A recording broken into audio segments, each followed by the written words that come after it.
రాజకీయాలలో మనం ఉన్నప్పుడు, రాజకీయాలు లేకపోయినా కానీ ఆ క్యారెక్టర్ ఉండాలి. బట్ రాజకీయాల్లో ఉన్నప్పుడు ఇట్ ఈస్ విజిబుల్ కాబట్టి ఇంకా ఎక్కువ మైండ్ఫుల్గా ఉండాలి.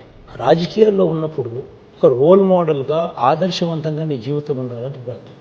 నువ్వు 5 ఏళ్ళకు ఒకసారి నువ్వు భార్యను మార్చి, ఒకరు కాదు, ఇద్దరు కాదు, ముగ్గురు కాదు, ఈ రకంగా నువ్వంతటి నువ్వే 5 ఏళ్ళకు ఒకసారి భార్యను మార్చే కార్యక్రమం చేస్తే నిన్ను రోల్ మోడల్గా తీసుకున్న వాళ్ళు, నువ్వు రాజకీయాల్లో ఉన్నావు కాబట్టి నిన్ను రోల్ మోడల్గా తీసుకున్న వాళ్ళు కూడా ఇదే మాదిరిగా వాళ్ళు చేయడం మొదలుపెడితే ఒకసారి జరిగితే పొరపాటు, రెండోసారి జరిగితే గ్రహపాటు, అలవాటుగా చేస్తూ ఉంటే నిన్ను రోల్ మోడల్గా తీసుకుంటే ఆడవాళ్ళ జీవితాలు ఏమవుతాయి, అక్క చెల్లెమ్మల జీవితాలు ఏమవుతాయి. ఈ పాయింట్ మీద ఆంధ్రప్రదేశ్లో ప్రజలు ఆలోచించి పవన్ కళ్యాణ్ ఓటు వేయకూడదని చెప్తారా? డెఫినెట్గా స్పెసిఫిక్ ఈ పాయింట్ డెఫినెట్గా చెప్తాను. సోకాల్డ్ పవన్ కళ్యాణ్ అనే వ్యక్తికి ఓటు వేసే ముందు ప్రతి అక్క ప్రతి చెల్లెమ్మ ఆలోచన చేయాలి. ఇలా